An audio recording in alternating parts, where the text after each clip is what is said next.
Yes, Rachin, ഇലക്കും മുള്ളിനും കേടുവരുത്താതെ ഈ കുരുക്കിൽ നിന്ന് ഊരാൻ CPM-നോ ഇടതുമുന്നണിക്കോ സർക്കാരിനോ സാധിക്കുമോ? നോക്കൂ അനിൽ നമ്പ്യാർ, ഇപ്പോൾ ഈ വിഷയവുമായി ബന്ധപ്പെട്ട് ഇന്ന് CPM-ന്റെ അല്ലെങ്കിൽ LDF-ന്റെ പാനലിൽ നിന്നും ഒരാൾ പോലും ഈ വിഷയവുമായി ബന്ധപ്പെട്ട് ചർച്ചയ്ക്ക് വന്നില്ല എന്നുള്ളത് ഒരു ഗൗരവമുള്ള കാര്യമാണ്. നമുക്ക് പല വിഷയങ്ങളും ഉന്നയിക്കുമ്പോൾ പല ചാനലുകളിൽ നമ്മൾ ചർച്ചയുമായി ബന്ധപ്പെട്ടു പോകുമ്പോൾ പല ചാനലുകളിലും ഈ പറയുന്ന ഒരു അവസ്ഥയിലേക്ക് ചെന്നെത്തുകയാണ് എന്നുള്ളതാണ് യാഥാർത്ഥ്യം.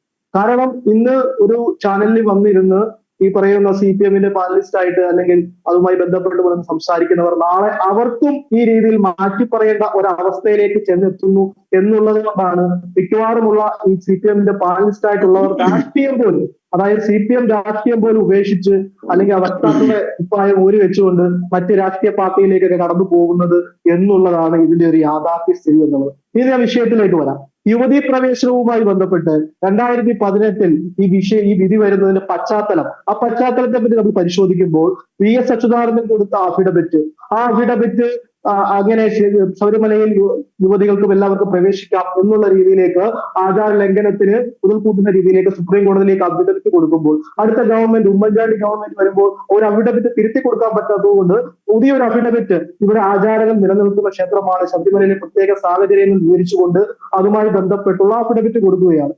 അങ്ങനെ സമാധാനപരമായ ദിവസങ്ങളും തീർത്ഥാടന സൗകര്യങ്ങളും എല്ലാം ഒരുക്കിക്കൊണ്ട് ശബരിമല ക്ഷേത്രം മുന്നോട്ട് പോകുമ്പോഴാണ് ഈ ഗവൺമെന്റ് അധികാരത്തിലേക്ക് വരുന്നത്. അവരുടെ ആദ്യത്തെ അജണ്ട എന്തായിരുന്നു? ആ അജണ്ടയുമായി ബന്ധപ്പെട്ട് അവർ ചെയ്ത പ്രവൃത്തിയുടെ ഫലമായി തന്നെ സുപ്രീം കോടതിയിൽ അങ്ങനെ ഒരു വിധി വരുന്നത് എന്ന് നമുക്കറിയാം, എല്ലാവർക്കും അറിയാം. അങ്ങനെ ഒരു വിധി വരികയാണ്. ആ വിധി വരുമ്പോൾ മറ്റൊരു വിധികളും സുപ്രീം കോടതിയുമായി ബന്ധപ്പെട്ട് പല വിധികളും നമുക്കറിയാം. ഈ രാജ്യത്ത് പല വിധികളും ഉണ്ടായിട്ടുണ്ട്. കേരളവുമായി ബന്ധപ്പെട്ട് തന്നെ പല വിധികളും ഉണ്ടായിട്ടുണ്ട്. ആ വിധികളൊന്നും നടപ്പിലാക്കുവാനോ അതുമായി മുന്നോട്ട് പോകുവാനോ ഒന്നും തയ്യാറാവാത്ത ഗവൺമെന്റ് വളരെ ധൃതിപ്പെട്ട് ആക്ടിവിസ്റ്റുകളായ, അതായത് വിശ്വാസങ്ങൾ ഇല്ലാത്ത ആളുകളായിട്ടുള്ള കലാകാരികളെ പോലെയും രഹന പാത്തുമ്മയെ പോലെയും ഈ പറയുന്ന ബിന്ദു അമ്മണിയെ പോലെയുള്ളവരെയൊക്കെ ചട്ടം കിട്ടിക്കൊണ്ട്, എനിക്ക് തോന്നുന്നില്ല അവർ സ്വന്തമായി വന്ന എന്നൊരു സംശയമുണ്ട്, അവരെ ഈ സർക്കാർ സ്പോൺസേഡ് ആയിട്ട് പോലീസ് സംവിധാനം മല കയറ്റുന്ന സംവിധാനത്തിലേക്ക് ചെന്നെത്തുകയാണ്.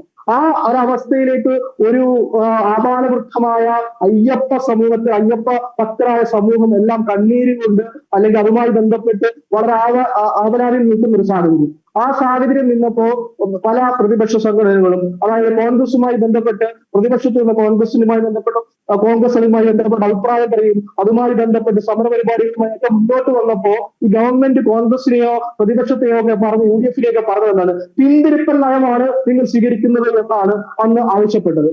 ഇന്നെന്താ ഈ പിന്തിരിപ്പൽ നയത്തിന് ഈ പറയുന്ന LDF-ന് അല്ലെങ്കിൽ CPM-ന് മാറ്റം ഉണ്ടായപ്പോഴാണ് ഇപ്പോൾ ഉണ്ടായത് എന്താണ്? ഇത് തദ്ദേശ സ്വയംഭരണ സ്ഥാപനങ്ങളിലേക്ക് നടന്ന തിരഞ്ഞെടുപ്പുമായി ബന്ധപ്പെട്ട് വലിയ ഒരു കനത്ത തോൽവി നേരിട്ടുകൊണ്ട് മുന്നോട്ട് പോകുന്ന ഒരു ഗവൺമെന്റ് മാറി. ഈ ഗവൺമെന്റ് ഭരിച്ചുകൊണ്ടിരുന്നപ്പോ ഈ ഭരിക്കുന്ന ഭരണവുമായി ബന്ധപ്പെട്ട് നിൽക്കുന്ന എല്ലാവിധ തോൽവികളും ഈ ഭരണവുമായി ബന്ധപ്പെട്ടുള്ള പ്രശ്നങ്ങളും എല്ലാം ജനങ്ങൾ ചർച്ച ചെയ്യുന്ന രീതിയിലേക്കായി. ആഗോള അയ്യപ്പ സംഗമത്തിലെ അഴിമതികൾ വെളിയിലേക്ക് തയ്യാറായി. സ്വർണ്ണക്കടത്തുമായി ബന്ധപ്പെട്ട് ശബരിമലയിലെ സ്വർണ്ണപ്പാളുകൾ അടിച്ചുകൊണ്ട് പോയതുമായി ബന്ധപ്പെട്ട് CPM നേതാക്കന്മാർ കുടുങ്ങുന്ന അവസ്ഥയിലേക്കായി. ആ അവസ്ഥയിലേക്ക് വന്നപ്പോൾ ഇനിയും ഈ സുപ്രീം കോടതിയുമായി ബന്ധപ്പെട്ട് ഇനിയും അങ്ങനെ ഒരു അവസ്ഥ തുടർന്നു കഴിഞ്ഞാൽ ഈ ഇലക്ഷനുമായി ബന്ധപ്പെട്ട് ഈ നാമാവിശേഷമായി പോകും ഈ പാർട്ടി എന്നൊരവസ്ഥയിലേക്ക് വന്നപ്പോഴാണ് ഇങ്ങനെയുള്ള തിരുത്തൽ നടപടിയുമായി മുന്നോട്ട് പോകുന്നത്. ഗോവിന്ദമാഷ് ഉരുണ്ട് കളിക്കും, പക്ഷേ CPM-ന്റെ ലൈൻ എന്താണ് എന്ന് പൊതുസമൂഹം ഇന്ന് വിലയിരുത്തിയിരിക്കുകയാണ്. എങ്ങനെയാണ് പറയുന്ന ഒരു നിലപാടുമില്ലാത്ത ഒരു പ്രസ്ഥാനമായി കേരളത്തിൽ CPM മാറി എന്നുള്ളത് ഉദാഹരണമാണ് കുറച്ച് ദിവസങ്ങളായി നമ്മൾ കണ്ടുകൊണ്ടിരിക്കുന്നത്. ആ ഒരു അവസ്ഥയിലേക്ക് ചെന്നിരിക്കുകയാണ്. ഭക്ത സമൂഹത്തിനോട് ഏറ്റവും വലിയ ക്രൂരതയല്ലേ ഇതുമായി ബന്ധപ്പെട്ടുള്ള വിഷയങ്ങൾ. നിരക്കലുമായി ബന്ധപ്പെട്ട് ഞാൻ അതിനകത്ത് ദൃക്സാക്ഷിയാണ്. ഈ വിഷയവുമായി ബന്ധപ്പെട്ട് ശബരിമല വിഷയമായി ഒരു കൊടിയുടെയും ഒരു നിറത്തിന്റെയും ഒരു വർഗത്തിന്റെയും ഒന്നും ചേരി നിൽക്കാതെ എല്ലാവരും ഒന്നിച്ചു നിന്ന് പ്രവർത്തിക്കുവാൻ എന്റെ പാർട്ടി എന്നോട് ആവശ്യപ്പെട്ടു. അതുപോലെ ഒരുപാട് ഭക്തരോട് ആവശ്യപ്പെട്ടതിന്റെ പേരിൽ ഈ പറയുന്ന ശബരിമലയുമായി ബന്ധപ്പെട്ടുള്ള യുവതി പ്രവർത്തനവുമായി ആചാര ലംഘനവുമായി ബന്ധപ്പെട്ടുള്ള പറയുന്ന സമരങ്ങളിലെല്ലാം പങ്കെടുത്ത ഒരാളാണ് ഞാൻ. അങ്ങനെ ആ ഒരു സമരവുമായി ബന്ധപ്പെട്ട് നിലയ്ക്കൽ നിൽക്കുമ്പോൾ, നിലയ്ക്കൽ കോൺഗ്രസിന്റെയും അതുപോലെ അവിടെയുള്ള ഹിന്ദു സംഘടനകളിലേക്ക് സമരം നടക്കുന്ന സാഹചര്യത്തിൽ അവിടെ അക്രമ അന്തരീക്ഷം സൃഷ്ടിച്ച് ആരായിരുന്നു അക്രമ അന്തരീക്ഷം സൃഷ്ടിച്ചത് എന്നൊക്കെ അറിയാമല്ലോ, നമുക്ക് എല്ലാവർക്കും അറിയാമല്ലോ. പ്രത്യേകിച്ച് ജനജീവിയോട് പറഞ്ഞ് മനസ്സിലാക്കേണ്ട ആവശ്യകതയില്ല. അവിടെ അങ്ങനെ ഒരു അന്തരീക്ഷം സൃഷ്ടിച്ചത് മനോജ് എബ്രഹാം എന്ന് പറയുന്ന പോലീസ് അതിന് സംവിധാനം ചെയ്തു. അയ്യപ്പനെ ഫോട്ടോ പതിച്ച ഫോട്ടോ കൊണ്ട് ചവിട്ടിയിടുന്ന ഒരു അവസ്ഥയിലേക്ക് നമ്മളെല്ലാവരും കണ്ടതാണ്. പല ഭക്തജനങ്ങളുടെയും കണ്ണിൽ നിന്നും അന്ന് കണ്ണുനീരല്ല വന്നത്, ചോരയാണ് വന്നതെന്ന് നമ്മൾ കണ്ടതാണ്. അങ്ങനെ ഒരു വലിയ ഒരു സർക്കാർ അവിടെ ഒരു കലാപാന്തരീക്ഷം സൃഷ്ടിക്കുകയാണ്. ആ അന്തരീക്ഷത്തിൽ ഒരുപാട് പേർ ഇവരുടെ DNA-യിൽ സനാതന വിരുദ്ധതയാണ്. സനാതന ധർമ്മത്തെ എതിർക്കുക എന്നുള്ളത് ഇവരുടെ DNA-യിലുള്ളതാണ്. അത് പെട്ടെന്നൊന്നും മാറ്റാൻ പറ്റില്ല. ഇപ്പോൾ പറഞ്ഞതുപോലെ ശബരിമല ഈ യുവതീ പ്രവേശനത്തിൽ ഇപ്പോൾ അഥവാ ഒരു യു ടേൺ അടിച്ചിട്ടുണ്ടെങ്കിൽ അത് തിരഞ്ഞെടുപ്പ് മുന്നിൽ കണ്ടുകൊണ്ട് മാത്രമാണ്. ഇപ്പോൾ ഈ മലബാറിലെ ക്ഷേത്രങ്ങളൊക്കെ നോക്കൂ, അവിടെ എല്ലാം ഉത്സവം നടക്കുകയാണ്. അവിടെ എല്ലായിടങ്ങളിലും ചെഗുവേരയുടെ കൊടി ഉയർത്തി വിപ്ലവഗാനങ്ങൾ പാടി നടക്കുകയാണ്. അതും ആചാര ലംഘനമല്ലേ? ഇപ്പോൾ അവിടെ പ്രത്യേകിച്ച് ഈ തെയ്യം തെറ ഒക്കെ നടക്കുന്ന സമയത്ത് കലശഘോഷയാത്രയൊക്കെ ഉണ്ടാവാറുണ്ട്. വളരെ ആചാരം അനുഷ്ഠാനം അത് നെഞ്ചിലേറ്റി ഒരു സമൂഹം, ഭക്തസമൂഹം അത് പിന്നെ തുടർന്നുകൊണ്ടേയിരിക്കുകയാണ്, കാലങ്ങളായി തുടർന്നുകൊണ്ടേയിരിക്കുകയാണ്. അവിടെയാണ് ഇവരുടെ കോപ്രായങ്ങൾ.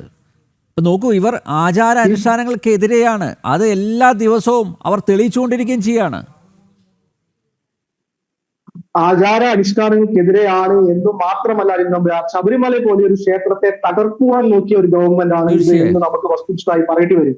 കാരണം ശബരിമല ക്ഷേത്രം എല്ലാ ദിവസവും തുറന്നു വെക്കണം എന്ന് ആവശ്യപ്പെട്ട ഒരു മുഖ്യമന്ത്രിയാണ് പിണറായി വിജയൻ. അന്ന് ദേവസ്വം ബോർഡ് പ്രസിഡന്റായ പ്രയാഗ് ഗോപാലകൃഷ്ണൻ അദ്ദേഹം ആ സ്റ്റേറ്റ്മെന്റ് പറയുന്നത് നമുക്കറിയാമല്ലോ. തന്ത്രിയുടെ പണിയും മന്ത്രിയുടെ പണിയും എടുക്കട്ടെ എന്ന സ്റ്റേറ്റ്മെന്റിന്റെ ആ ഒരൊറ്റ സ്റ്റേറ്റ്മെന്റിന്റെ പേരിൽ ദേവസ്വം ബോർഡിന്റെ കാലാവധി 2 വർഷമായി ചുരുക്കിയ ആളുകളാണ് ഇന്ന് ആ പ്രയാറിനെ മാറ്റുവാൻ, പ്രയാർ ഗോപാലകൃഷ്ണനെ പോലെയുള്ള ദേവസ്വം ബോർഡ് പ്രസിഡന്റിനെ മാറ്റുവാൻ വേണ്ടി പ്രതികാര നടപടി എടുത്ത ഒരു ഗവൺമെന്റ് ആണ് പിണറായി വിജയന്റെ ഗവൺമെന്റ്. അങ്ങനെ ശബരിമല പോലെ ക്ഷേത്രത്തെ തകർക്കുവാൻ വേണ്ടി നോക്കിയ ഒരു ഗവൺമെന്റ് ആണ് എന്ന് നമുക്ക് അടിയായിട്ട് പറയാൻ സാധിക്കും. അങ്ങനെ വന്നപ്പോൾ ഈ പറയുന്ന ഭക്ത സമൂഹം മുഴുവനും രംഗത്തേക്ക് ഇറങ്ങുകയാണ്, സ്ത്രീ സമൂഹം മുഴുവൻ രംഗത്തേക്ക് ഇറങ്ങുകയാണ്. ഈ ഭക്തജനങ്ങളായ സ്ത്രീകളായ അമ്മമാർ ശബരിമല കാനനവാസനെ കണ്ട് ഞങ്ങൾക്ക് ഇപ്പൊ പോകണം, ഞങ്ങൾക്ക് പരിധിക്കുള്ളിൽ നിന്നുകൊണ്ട് പോയാൽ മതി എന്ന് ഉറച്ചു വിശ്വസിച്ചുകൊണ്ട് പൊതുരംഗത്തേക്ക് ഇറങ്ങുകയാണ്. ഇതൊക്കെ കണ്ട് കണ്ണുമന്ത്രിച്ച് പേടിച്ച് വിറച്ചാണ് അന്ന് നവോത്ഥാന മതിൽ എന്ന് പറയുന്നത് മതിൽ സൃഷ്ടിക്കാൻ ശ്രമിച്ചത്, അല്ലെങ്കിൽ വനിതാ മതിൽ എന്ന് പറയുന്നത് മതിൽ സൃഷ്ടിക്കാൻ. ആ മതിൽ എങ്ങനെയായിരുന്നു ഉണ്ടാക്കിയത്? എന്തോ 50 കോടി ചെലവിട്ട്, അതെ 50 കോടി ചെലവിട്ട് അങ്ങനെ ഒരു മതിൽ സൃഷ്ടിക്കുമ്പോൾ അതിലേക്ക് ഈ പറയുന്ന പൊതുജനങ്ങളെ, അതായത് സ്ത്രീജനങ്ങളെ എത്തിച്ചത് എങ്ങനെയാണ്? കുടുംബശ്രീ പോലെയുള്ള തൊഴിലുറപ്പ് പോലെയുള്ള പദ്ധതികളിലുള്ള പാവപ്പെട്ട തൊഴിലാളികളെ, അമ്മമാരെയൊക്കെ നാളെ പണി കിട്ടണമെങ്കിൽ, നാളെ ജോലി കിട്ടണമെങ്കിൽ ഇതിൽ പങ്കെടുക്കണമെന്ന് പറഞ്ഞു. കുടുംബശ്രീ പാവപ്പെട്ടവരോട് പറഞ്ഞു നിങ്ങൾക്ക് ലോൺ കിട്ടണമെങ്കിൽ ഇത് പങ്കെടുക്കണമെന്ന് പറഞ്ഞു. എത്രത്തോളം വോയിസ് സ്ലിപ്പുകളാണ് നമ്മുടെ കയ്യിലേക്ക് വന്നത്. അങ്ങനെ ഭീഷണിപ്പെടുത്തി അവർ ആ മതിലിന് പോകുന്നതിന് മുമ്പ് ഓരോ ക്ഷേത്രങ്ങളിലും കയറി ഞങ്ങൾ ഇതിന് പോവുകയാണ്, ജീവിക്കുവാൻ വേണ്ടിയാണ്, അല്ലെങ്കിൽ ഞങ്ങൾക്ക് നാളെ തൊഴിൽ കിട്ടത്തില്ല എന്ന് പറഞ്ഞു ക്ഷേത്രങ്ങളിൽ പോയി കാണിക്ക ഇട്ടിട്ടാണ് ഈ പറയുന്ന അമ്മമാരൊക്കെ ഈ മതിലുമായി ബന്ധപ്പെട്ട് പോയത്. ഇവരാരും സ്വന്തം മനസാക്ഷിയോട് ഉൾക്കൊള്ളുന്ന രീതിയിലൊന്നും പോയതല്ല. സർക്കാരിന്റെ ഭീഷണിപ്പെടുത്തുന്നതിന്റെ ഫലമായിട്ട്, സർക്കാർ ഭീഷണിയിൽ വഴങ്ങി ഈ പാവപ്പെട്ട അമ്മമാർ പോയാണ്. ഈ പറയുന്ന ഗവൺമെന്റ് ഇങ്ങനൊരു നിലപാടുമായി മുന്നോട്ട് ആദ്യമായി മാപ്പ് പറയേണ്ടത് ഈ പറയുന്ന മതിലിൽ പോയിട്ടുള്ള അല്ലെങ്കിൽ ഈ പ്രക്ഷോഭവുമായി ബന്ധപ്പെട്ട് ഇവരെ ഈ പറയുന്ന രീതിയിലേക്ക് ഉപയോഗിച്ചിട്ടുള്ള ഈ അമ്മമാരോട് മാപ്പ് പറയേണ്ടി വരും. രണ്ടാമത് പറയേണ്ടത് ആരോടാണെന്ന് അറിയാമോ? ഈ പ്രക്ഷോഭവുമായി ബന്ധപ്പെട്ട് ഏതാണ്ട് 2000 അപ്പുറമായി കേസുകൾ എടുത്തിട്ടുണ്ട്. ഇപ്പോഴും ഇതുമായി ബന്ധപ്പെട്ട് കോടതിയിൽ പോകുന്ന ഒരുപാട് അമ്മമാരുണ്ട്, സ്ത്രീജനങ്ങളുണ്ട്, അതുപോലെ ഭക്തജനങ്ങളുണ്ട്.